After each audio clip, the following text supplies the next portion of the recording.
గురు పౌర్ణమిని వేదవ్యాస మహర్షి పుట్టినరోజుగా భావిస్తారు అని గురు పౌర్ణమి గురించి మాట్లాడుతుండగా ఒక విద్యార్థికి ఒక సందేహం వచ్చింది.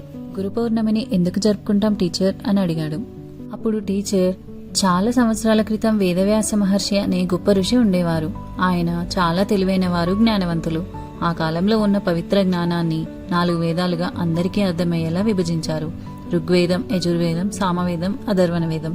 అంతేకాదు, ప్రపంచ ప్రసిద్ధమైన మహాభారతం కూడా వేదవ్యాస మహర్షి రచించారు అని చెప్పింది. తన జ్ఞానాన్ని అందరికీ పంచి మంచి మార్గం చూపినందుకే ఆయనని ఆదిగురువు అని కూడా గౌరవిస్తారు.